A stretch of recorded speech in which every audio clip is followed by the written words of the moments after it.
And we're off to the races. Ladies and gentlemen, I am excited because this evening I've cranked out 3 different episodes, but this one is one of my favorites because I'm doing it with a fellow podcaster. It's not every day that I have a fellow podcaster on as a guest. And what we're going to do is peel back at the layers because I want to know everything there is to know about him. This guy is not just a podcaster because none of us are just wear one hat. I have different hats, as you know, because I don't even wear a hat. Like the last time I was on his show. But for the purpose of the show, I'm wearing this hat, newsboy hat, and I'm excited because the next guest that I'm going to have on is unbelievably talented, uber talented. He's a playwright, he's a director, he's an actor, and he's a founder of Corcoran Entertainment since January 2022. He's been hosting one every Tuesday, I believe. It's every Tuesday, and it's on every platform, Apple Podcasts, and on most of the platforms you guys are familiar with. My guy is my one and only friend now. I could consider a friend. Good guy, very nice guy. Give it up for the one and only Mr. Franky Corcoran. Hey, where was the big thing that Franky Corcoran? I was waiting for it. Let's do it again. Franky Corcoran. Woo! That's how it is. As soon as you didn't do it, I was like, what the hell, Jim? What's going on? I want my money back. You want your money back? Yeah. I don't got it on me. I forgot my wallet. Don't worry, we take EBT cards here, they say. Well, they're perfect. Thanks for having me on, man. I appreciate it. I had you on a couple weeks ago on my show, and now I really admire what you do, and I was like, I want to collaborate, and now we're buddies. So I call you a friend. Friends. We're attached at the hip. Kindred spirits, for sure. Brothers from different mothers. There you go. I'm super excited, dude, because we could definitely, you and I could just board any topic, and I'm sure you and I would do just fine. But today you're in the hot seat. I want to know more about you, what makes you tick, of your humble beginnings when you started, your aspirations, what you're doing now. I understand you're a playwright, you're an actor, so you wear many hats. So let's find out a little more about you and how do you personally define yourself, Franky Corcoran? All right. Well, yeah. So I mean, I've been really performing my whole life. Really, it's kind of funny whenever someone asks you, when did you know that you wanted to be, entertainment and stuff like that? And for me, I was like, I don't really know exactly the moment, like some people say, this is the moment I knew that this is what I want to do. For me, I never really had that. It was just like, this is something that was just always kind of in me that I wanted to do. And so as a kid, I mentioned this on a couple other podcasts, is that I used to dress up as Stephen Colbert, Conan O'Brien, those types of talk show hosts, those two in particular, though. And I would do my own talk shows in my basement when I was a kid and stuff like that. And so here I am now. I'm doing a podcast, and it's crazy that, in a way that kind of came true. But I've always been into theater, and I first joined the high school drama club back in grade 9. And so that kind of got me started. My first role was a pirate in Peter Pan. It's great. Start somewhere. You got to start somewhere. And so from grade 9, worked my way up, and after graduating, I still stuck around doing community theater, working a day job and everything like that, while also doing theater on the side. But then a little thing happened, which shut down the world. You guys probably are aware of it, where it involved us wearing masks and staying away from people. You're talking about the forever Halloween, the never-ending Halloween? Yes. Well, that's the way to say it without getting your channel demonetized. So that's the best way. Anytime someone says the what word, bam, strike, flag, all this stuff. So it's like, oh, people wanted to pretend it didn't happen. But so that happened, and I didn't have that outlet anymore. I wanted to find some sort of way to keep those juices going, keep just myself sane during the whole ordeal. So in March 2020, everything shut down, Then next thing you know, in March 2021, I announced to the world, or well, to my community really, that I was starting my own theater group, which is called Corcoran Entertainment. And basically it started off just simply theater. Like I was like, I just want to do just theater. And I didn't really have any interest in doing anything else. I said, I'll kind of just start with theater, something I love, and just kind of go from there. Then we still couldn't really do much because the pandemic was still going strong. And that ultimately led to what became the Corcoran Entertainment Show, which is a weekly podcast that has really become probably, it's become a real staple for Corcoran Entertainment, you know what I mean? And it also helps with our plays and things like that, promoting, and almost like radio, almost like having a radio station on in the city, except it's one of those things that you can just pause and rewind if you wanted to, so, and I still write and direct plays, produce plays, and do some events here and there. And like the lives we tell ourselves, right? That's one of your plays. That's one of my plays. Yep, that's right. Which I self-published that one a few years ago. Actually, that was the first play that I was like, I'm just gonna put this out there and see. Got the ISBN number and all that stuff like that. And so still do that, still do other jobs and stuff like that too, because I mean, at the end of the day, life as an artist can be kind of tricky where you want to pursue stuff like this full time, but you're also like, I gotta eat, I got bills to pay and everything. So I do work another job to kind of keep things afloat. So yeah, that's kind of a little bit about me. You guys can definitely be sure to check out my podcast. Get a sense of what my personality is like, and be sure to catch the one that Jim was on. That's probably one of the best episodes we did. Yeah. And I just gotta say, man. You guys, so thank you. You fans of this podcast, guys who listen to this guy here is like the best. He really is the best. Like I'm not just blowing smoke up your ass because I'm on your show. But it's true. It's true, man. Just the way you have this ability to make everybody feel welcome. Like I come on here, it's not like it's a straightforward interview where it's just, hello, Franky. It's just, it's not much like a journalist. We're just talking like buddies. We even DM each other on Instagram all the time. Yeah, all the time. You didn't send the right link, bro. Exactly. Yeah. Just before we started, I clicked on the link. I'm like, Jim, this link isn't working. He's like, oh, whoops, sorry. Hey, listen, the most fundamental things we talk about stuff that you would think by now we'd have nailed, but such as this technology, monolith or whatever it is, it's so huge and grand. There's always going to be, intricate stuff and things that are going to go south. It's not a perfect science, as it were. What, as being like a director, producer, you do it all. Like, what hat do you wear the best? I mean, needless to say, I'm going to be honest with you.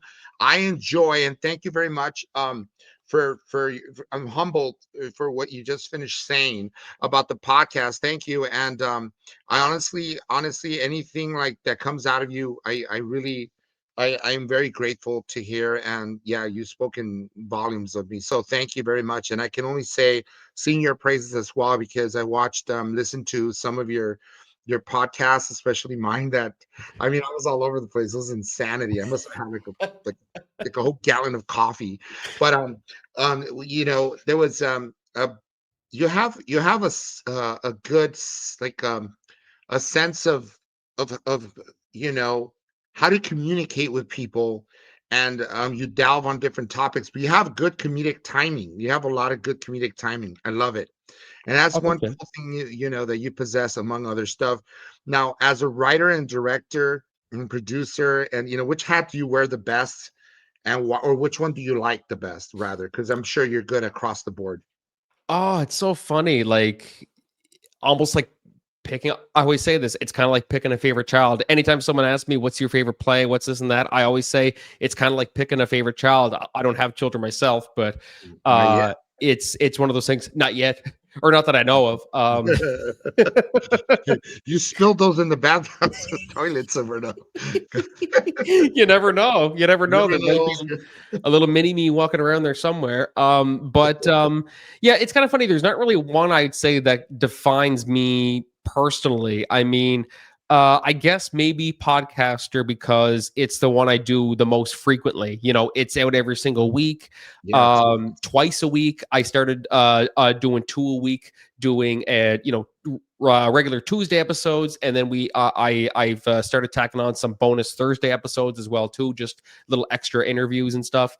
So I guess I'd say podcaster, but as I said, just because it's every week when you're doing plays, it's process, going through like months of rehearsal and things like that, and then people can see it. Like we've been rehearsing for this play that's going on in November. We just started at the end of August, so we've been kind of going since then, so that once people see it in November, then it, hopefully people will go, oh my God, yeah, that's great play, we loved it, and we hope people say that. It's one of those things that you're kind of like, you don't when you're acting and rehearsing, you're rehearsing. Some shows I've done, we rehearse for a month. Some shows we've rehearsed for like 2 months. In a couple occasions, we rehearse for a year. Sometimes. Sure. I acted in a play not long ago, back in February. We were supposed to do it the February prior, and our director had a health scare, so we had to postpone, and then we did it a year later. So in that case, I said, guys, if we don't know our lines by the time we get to the stage, I said, something's wrong here. I mean, Yeah. we've had a whole year to practice this. Right. So yeah, I mean, that's the long answer to the question, is that I guess overall, I'd say just an arts advocate is what I'd say I I am. like it. I like it. Good answer. I mean, I think you're right in many respects, but there are folks that really appreciate one over the other. They'll say, you know what, I like them all, but this one I find that I have more fun with. Do you ever happen to find yourself where you're directing a play that you start in, or has that happened at all? Or It has. I try not to do it as much now. Before, I said as soon as I started directing plays, I said I don't want to be in a play that I direct. The only times I ended up doing it is if somebody backed out, and I couldn't find anybody else. Like somebody would back out, or if somebody quit, I'm like, okay, I could play the part, but I'd rather not, because I'm like focusing on a million different things. sure, And then you put out casting calls, and it depends, if people reach out and it's not the right fit. Eventually, a I'm whole just like, cattle call of people, you don't know, you got to like vet them right, and yeah, that takes exactly. So time. then, and thankfully we got a great community here in Miramichi where, if I do end up having to play or act in my own play, I can just ask somebody to go, hey, like, do you mind doing the tech for the show? Because I have to be in the play now, So I try my best not to direct. I mean, like, probably the easiest one that I did, um, which I do it again in a heartbeat, is one that I did. It was a kind of like a one-person show I did with a string quartet from around here. Shout out Concertine Collective, Natalia, Labib, Estelle, Josias, Alfonso. You guys are amazing. We did this piece that I wrote called The Fourth Movement. Basically, I was playing a former classical musician turned playwright who couldn't play anymore because of an injury he sustained. And so he's telling his story through the music. He's also just speaking right from the heart. And that right there was probably the easiest, because I didn't have to, there wasn't a whole lot of rehearsal for it. I mean, a lot of the rehearsal was just me alone saying the lines and going, no, I hate how I do that. I hate how I do that. And then we meet with the string quartet. They're practicing on their own because I don't play music. So I mean, I'm just like, I'll let you guys do your thing, I'll do my thing, we'll meet, and then we kind of jumble it all together and make it work. So those types of instances, I like to act in my own stuff, but for the most part, I try my best. If I'm directing, I'm directing. If I'm acting, I'm acting. Sure. I know some people who manage it very well, but I always Sure, fear sure, that if sure. I do too much, then the creative vision that I'm aiming for is kind of deteriorating a little bit because my head's just in too many places. Like, oh crap, like I'm Wow. trying to make sure the lighting's right, but oh crap, oh god, shit, that's my cue, Yeah, So yeah, that's just one yeah. piece. That's a good piece of advice I would give to anybody who wants to There you go. direct or anything. My advice is to, I mean, this is for me. As I said, there's people out there who make it work, but just for me personally, stick with one if you can. It'll just make life easier and it'll help your vision come to life a lot more easily. You seem to really enjoy the theater aspect. I love that. You what about theater did you fall in love with first? Like what drew you to theater in the first place? To a degree where you felt like you could write and then eventually just put out your own plays. Think it was just a lot of the teamwork that's involved in it. I still remember the first play I ever did. I mentioned, it was Peter Pan in my senior year of or not my senior year, my sophomore year of high school. 2013 or something?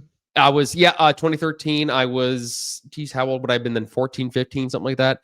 And terrified. I didn't know. I mean, like, me going into high school, and I'm like, there's these people here. They're real tall. I'm scared. I don't know what to do. What are they going to think of me? And then I still remember closing night. I was really depressed. I was just like, oh my God. I said, I had so much fun doing this. And you didn't even realize it until it was done. It's one of those things that that made me really start to go like, live in the moment, because it's going to go by super fast. And then a lot of it too was just getting to get the audience reactions from it. Like when you're able to do a show that's, you're firing on all cylinders, it's very fast paced, and then the audience is laughing or they're crying or they're cheering or They're whatever the moved, case. right? Yeah. You go out to the crowd and they're just like, yeah, like, that was amazing. So it's a mixture of all of that, but I'd say it's really the people that are involved in it. It's, Beautiful. working with some amazing people and doing something that you feel really good about, and that you're bringing good to the world. And that, like when you're doing like a comedy, people go to see it. They probably had a rough week at work. It was a long day. They show up and they're able to just laugh for, 2 hours and then just go, thank you, I needed that. That's always the best. Like just anything that we can do to make people feel better, really. Alleviate the 9 to 5, so to speak, right? Dr. Franky. Doctor, You're I'm not sure if I'd be the best doctor, so that's kind of a well, in that sense, you are, because you're healing them to some respects. Laughter is really like medicine, to the heart sometimes. And like you said, it takes them away from their struggles, their stressors of life. I'm wondering, because I'm hearing you out, and it's like, it's beautiful. Writing. How long does it take for you to write a play? Depends on the play. The one that we're doing next month called Fractured Festivities, which by the way, quick plug for that. Check out our Instagram. The tickets are on sale now. Anybody in the Miramichi surrounding areas. That one I first came up with the concept in November of last year while we were doing a version of Christmas Carol that it was kind of in the process of that. I kind of started I'm always jotting down ideas for different things. And so anytime I'm like, I'm going to write a play, I normally have a list of different ideas and I just pick that idea, expand on it. So I was kind of doing that from November. We started rehearsals in August. So between November and probably July, I just spent back and forth while working on other things. That's a Wow. full 2-act play, so that one could take longer. When it was during the pandemic, when I couldn't do nothing, I was able to write them a lot quicker. Sure. Kind of in hindsight, I look back and I'm like, okay, maybe I could have taken them, because some of those were my first plays. I was just getting used to it and Those things are like your that. babies. Yeah, exactly. You know what I mean? So I said, okay, so like looking back on it, but anyone who's able to write a screenplay or a stage play or anything, it's a lot of work that goes into it, and some people Yeah. it takes forever. Some people it takes, you're making 30 revisions even after you finished it. I do that a lot too, where we're doing rehearsals and I hear someone say something. I'm like, no, grab your pen. Can you change that line? That line didn't sound right. That's just, I don't know. There's something about that. So no matter what, when you're a writer, you're always going to be just very picky of, no, that doesn't sound good. No, this doesn't work. No, that doesn't work. Oh shit. Why did I say that? What are they going to think about me? So it's I'd say it really depends on the process. One act plays are much easier because it's like an hour play, 30 minutes to an hour. So it's still lots of work, but there's not as much to, not a whole lot more to them than a full 2-act play. But yeah, I'd say it really just depends on what the play is. Wow, it sounds like a lot of discipline, my man. You are very well disciplined to be able to juggle all those things, and aside of that, a full podcast that you host weekly. What's been one of your most memorable, would you say, or surprising guests or episodes to date? Probably hands down, yours is up there for sure. I could tell he's looking at me. He's just like, say mine. You better say my name, bro. You're Heisenberg. But speaking of that, that's probably one of my favorite episodes. I had Patrick Fabian from Better Call Saul.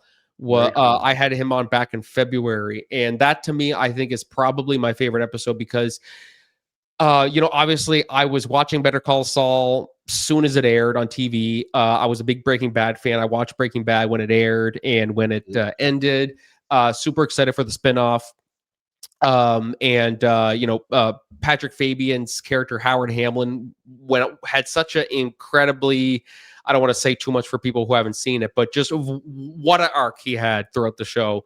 And so for those of you guys that are listening who haven't seen Better Call Saul, for like, what are you doing? Go watch it. Cardinal sin not to watch it, Tom. Oh my God, just fantastic. One of the best. And so I'm always sending emails out to different people, even people that I'm like, oh yeah, they're never going to do it. I sent an email to Snoop Dogg's publicist. I'm like, he's never going to do it. I said, let's just do it and see what happens.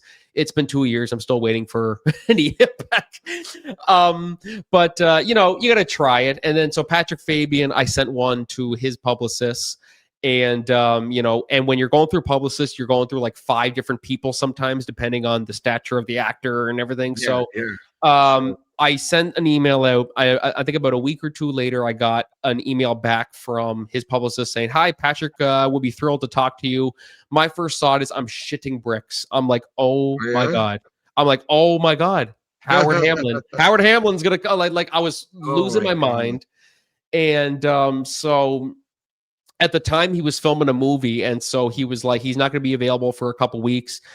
Just let us know a date and I'll let him know and see if it works. And so for like 2-3 weeks, I was just like, oh my God. It was almost like, this is like the big, it's almost like when you're about to lose your virginity for the first time. You're about to have sex for the whole week. It's like, all right. We got the hotel. Jim in American Pie. We got the hotel room booked. We got the condoms bought and everything. Just we'll see you there. So so the interview came, and you're kind of just wondering, like, okay, what's he going to be like in real life? I mean, I've seen interviews with him. He seems really, really nice.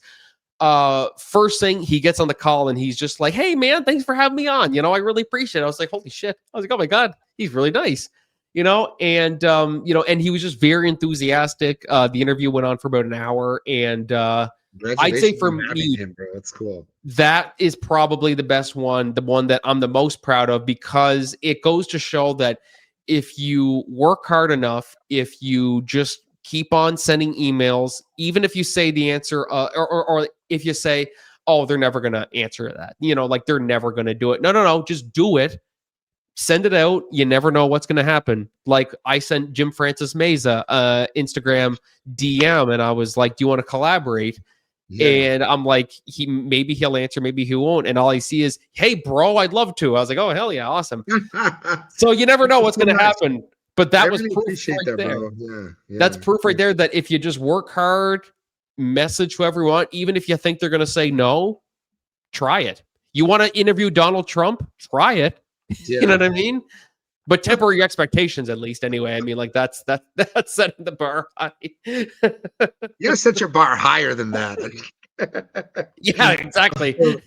um, you you know, you love to talk as much as I do, if not a little more, but you seem to be, easy to get along with, and I mean, you and I, it seems like we've known each other forever.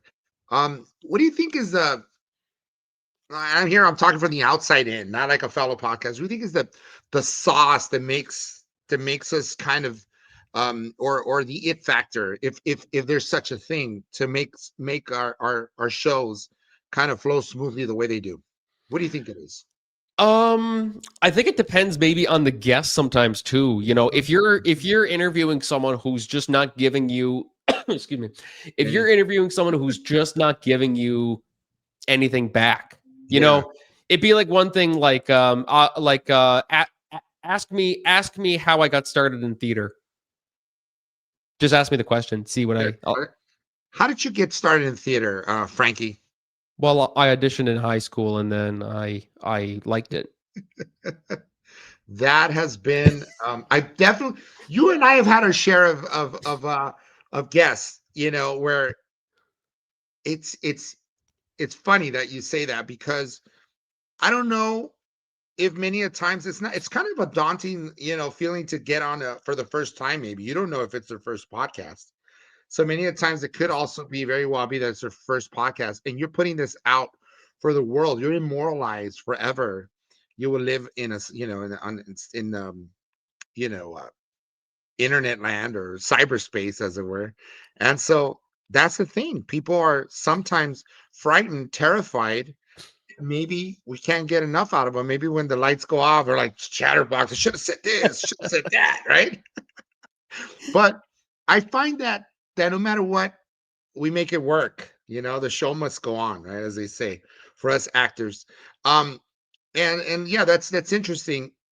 Do you setting out, what was that like for you when you first did your first show? Do you remember way back? And who was your first guest? My first guest was my good friend and fellow theater colleague, Jansen Blackyear. Shout out Jansen, if you're listening to this, by the way. Oh, excuse me. Jansen Blackyear, we've worked together on numerous plays together. And so when I first came up with the idea for a podcast, he has this he's very energetic. He loves to talk. He's very passionate. So for me, I said, it's a no-brainer who I want to bring on for the first episode. I said, we got to make a good impression. And so brought Jansen on, and it was just a ball. It was a ball. And I still remember after I stopped recording, we just looked at each other. We were just like, dude, that was so fantastic. That was awesome. Yeah. And but then you'll get people that they want to be on really, really bad. They come on and you're like, okay, you're like you're feeding them the questions, and they're just like, nah. And also the answers sometimes. Yeah, exactly. I'm like, isn't that so that you were on this day or whatever, you were doing this? Isn't that so that? Yes, exactly. And I mean, like when I first started, interviewing people who I didn't know, like I started off doing the podcast, just interviewing friends and colleagues and things like that. Then I started gradually, progressing from there, interviewing you and interviewing, a multitude of other people. And then eventually it's so funny when I look back on those interviews and then I look back now, I'm like, it's insane how much I think I've grown, where it's, yes, to a degree, there's still very, just question answer. Oh, excuse me. But make them feel welcome, make them feel like they want to, make them feel like it's just two people having a coffee sitting down in a Starbucks or something. Don't make it feel like it's like a, yes, it's a talk show, but it's, we're just here to make people laugh. We're here to just have a good conversation, chill, So it's kind of funny to look back on where I started then versus where I am now, where I'm like, okay, I think I've gotten better at this, at communication and things like that. So it's been really you know, it's something someone said one time. They said, would you ever delete your old episodes if you were embarrassed by them? And I said, I don't think I would, because if there's anybody out there who wants to start a podcast or anything and just go, oh no, I would be so bad, or this would be bad, or I wouldn't be a good host, I keep those episodes because I'm like, okay, look, this is where I am now in this stage of the game. In hindsight, Look at where I was then. You're gonna feel like, okay, we all start somewhere. Do you think Joe Rogan started? I mean, like, I'm no Joe Rogan, like, geez, by any means. But do you think people like him or Theo Vaughn, like those big podcasters, started off perfect? no. No. They had an edge. They had an edge over us and a leg up because they were comedians that were well known. So a lot of times there were like well known comedians that just hop on this whole new medium of doing interviews, and it was probably like talking to you and I, like two friends. You remember that one show we went at the Comedy Store? You remember that one show? Well, that wasn't me. It was you. It was so and so. And kind of like it comes from I feel like some podcasts and podcasters are more about, I guess there's different styles. There's like not a manual or a instituted kind of way of doing it.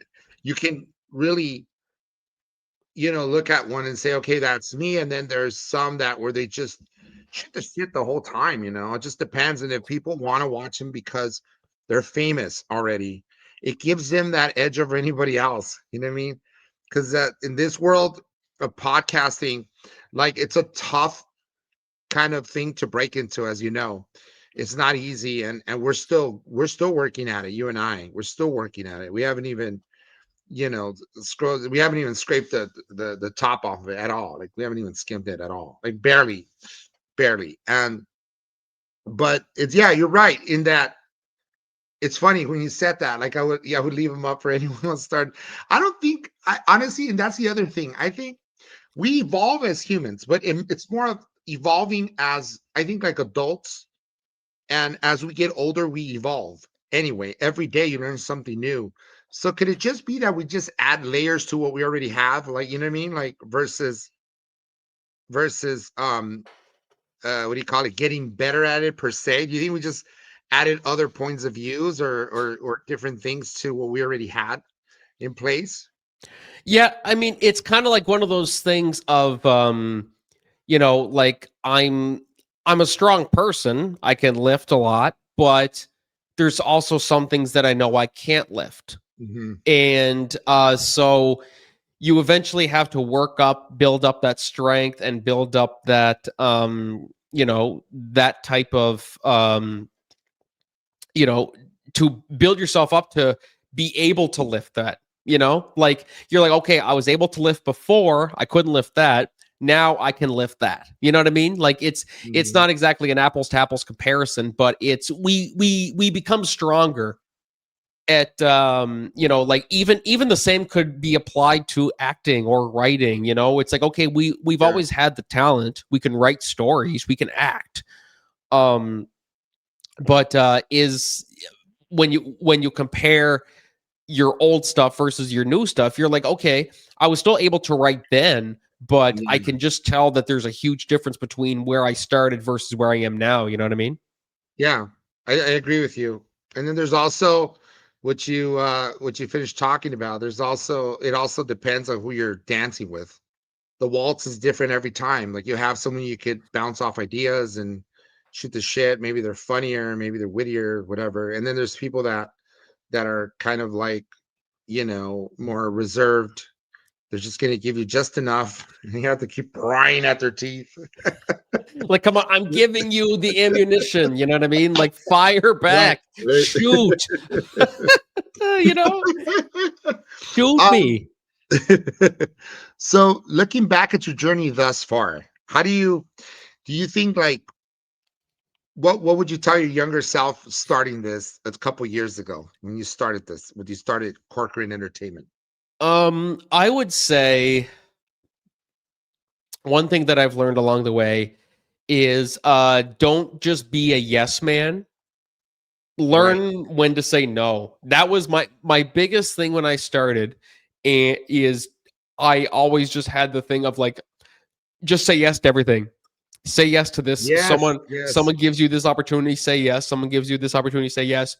You eventually get burned out, and to the point where you're just like, I why did I say yes to this? Why am I here? Why did I want to do this? Like, why did I want to start my own entertainment business? So you definitely, it's something, everybody will make mistakes when they first start, but for me it was stretching myself too thin.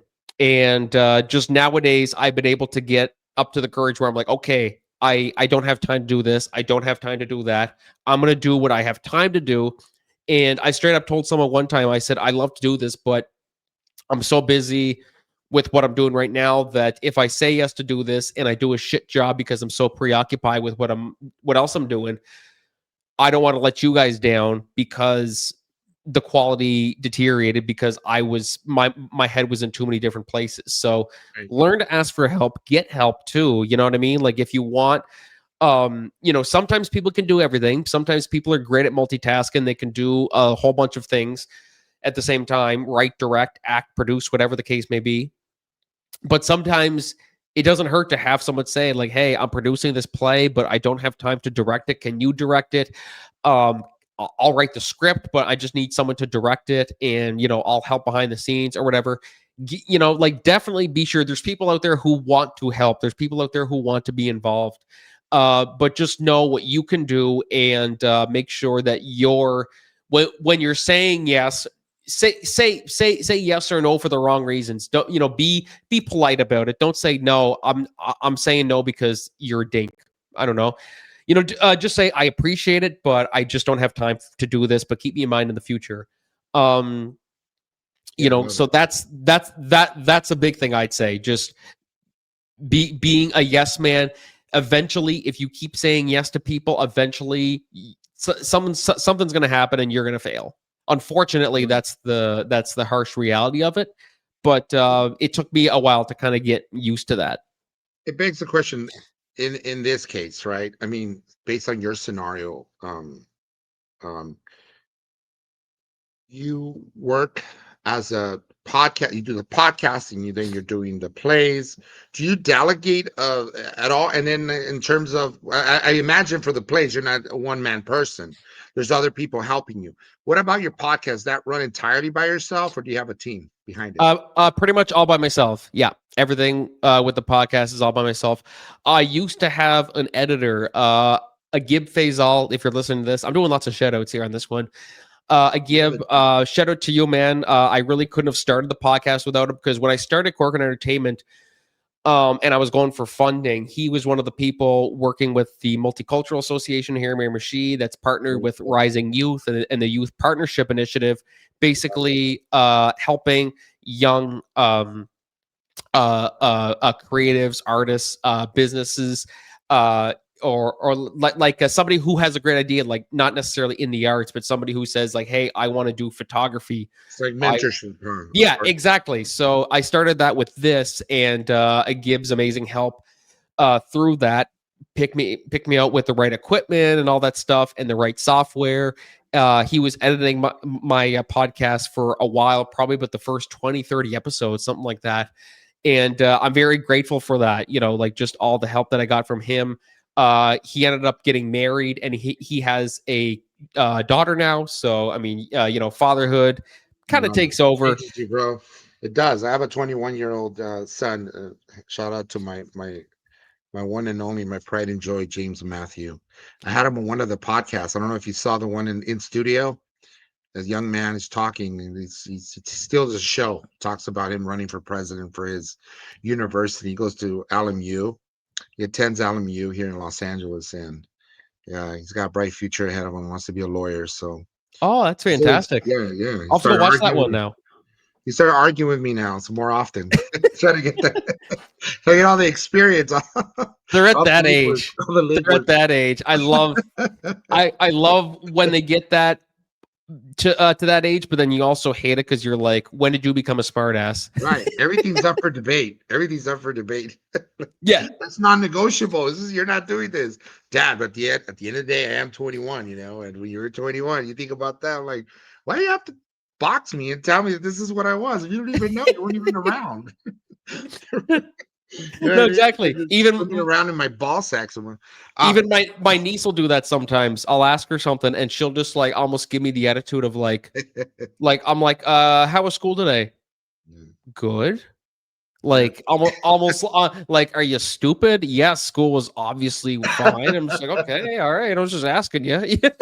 Hey, how many episodes in the bag for you that you've how many episodes? How many At the books do you time have? of this recording, I think it's 234, if I'm You not have mistaken. 234 under your belt. Thank you, sir. Thank you. Frankie. And how many Frankie. do you have? You must have quite a bit too. I don't know. I never count them, to tell you the truth. I just do like 3 a day. I have a lot of them that I haven't. I mean, it'll take a while before yours. I promise you, it'll see the light of day. But it takes me a bit because I do talk a lot, and I do about 3 a day sometimes. Not every day, but when I'm saying it's like probably twice a week or 3 times that I do. So it's like 6. So to have 5, it's a lot. But I'm not anywhere near you. Now, I've had other podcasts. If you delve into my stuff, I did Juicy Diva's Confessions of a Limo Driver with my cousin Seth Goldstein, and then I did that one. I did it out of a closet. I think I told you the story. And we started audio. It was like audio only, and then Seth would help me with the logistical part, with editing and all the other stuff, and putting out the emails. I had my wife involved, like just sending out the emails to the people and stuff. A lot of times, especially with the ladies, with the singers, the female singers, I have my wife do that end of the deal. But then I did Jim and James Morning Podcast, and now this is the third one. I had one for a split second. I had the Jim Francis Goes Rogue, Jim and Francis goes started it, rogue. but I didn't continue it because of the middle of the pandemic. There's a lot going on, so I started Juicy Divas, and then right after that, I decided to just stick to Juicy Divas. It just made the most sense because I had a lot of like stories, and then along came the book, and then I had people that I had driven that I was able to actually call and then get on the show. So that was one of the perks. Thankfully, I wasn't gonna get fired from what that company went under so long ago. The limo company. But yeah. So back to you, Frankie. I am super. You've been nothing but awesome tonight, and like honestly, I'm so lucky to know you and have you in my circle now. Yeah, you and I will collaborate the same way you did with me. I will reciprocate as well. And then I'll over an email. I just we'll talk some more.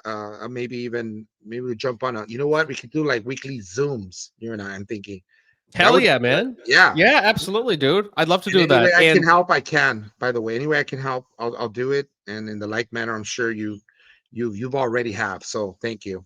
yes, of course. And I mean, like, even in terms of guests, if you have people that you want me to interview, Yeah. I've sent some people your way who I've had on mine, or friends that I've known. Yeah. Sure. And so, we can help each other in that way for sure. And anything else you need, if I'm ever in the same country as you sometime, I'll hit you up. We gotta go Better for look me a up. We'll coffee do or it. something. We'll do a Facebook Live. We'll take it old school. Yes. Oh my God. Geez, God, you just took me back. There's still a thing. I just never. It was like I don't really see much Facebook of them now. Facebook Live at 5 p.m. Stay tuned. And some of them you go on and it's like 2 people are watching. Yeah, dude. And you hate it because you see the little eyes and it was 2. I'm like, dude, screw this. And then I accidentally click on it, and then I'm watching some live video that I don't have any interest in. I'm like, oh no no no no no no! And then they'll see me join, and they're like, oh, we had someone who's Yeah. interested. I'm like, Oh, no, like I your just name, clicked Frankie. I clicked the wrong button. Fuck. Welcome, Frankie. Oh, he's a regular. They'll say he's a regular. TikTok. That's happened on TikTok a lot. Those live Oh, yeah. TikToks. I clicked on one time, and it was some guy doing oh my God, I can't remember what it was now, but I said, oh my God, I said, my name better not be attached to it. It was like the guy was like doing like those TikTok dances and stuff live. And I Yeah. was like, oh my God, if he sees me on there, I'm like, That's cringy, bro. TikTok dancing. the best TikTok anybody I'll give a plug. Paul Olima on TikTok is one of the funniest ones. Basically what he'll do is he'll almost mimic some of those people doing those cringy dances and stuff. Okay. It's very funny. I'm like at like 3 a.m. scrolling through TikToks, like laughing my ass off. Hold on, let me look him up right now. Paul Olima. I think his name is Olima Omega. I think it is Omega. Paul Olima Omega. Okay, I'm gonna look him up on TikTok. Just gonna perfect. Awesome. Shout out to you, Paul, if you're listening to this. You just went famous. You went viral, dude. If you weren't viral on TikTok, now you are. You're an almost famous radio podcast with Jim Francis Meza. Completely enamored with your show, bro. Keep on kicking ass. Corcoran Entertainment, guys. Look him up. Franky Corcoran and Corcoran Entertainment. Check out a lot of his shows. I had no idea you were at a 230 something, man. Kudos to you, bro. Keep it going. And this is across the board, right? On everything. Do you have like a website, or you just IG is good enough? Instagram, Facebook, at Corcoran Entertainment. You can also follow me on Twitter or X. What about MySpace? Your MySpace? MySpace. Oh, geez, God, yeah. We're talking about going back in time. That's a friggin' blast from the past. The internet is unforgivable. I'm sure they're gonna find a way to say this guy still has a MySpace. Oh God, yes. There'll be now it's OnlyFans and all that. I know. Oh, that's right. I'm excited, bro. Truly excited to have had you on. I can hardly wait till this goes live, and I'll let you know when it does. Thank you so much, Franky Corcoran. Once again, my pleasure, Jim. Always a pleasure, man. I appreciate it. Appreciate you. That's my show, guys.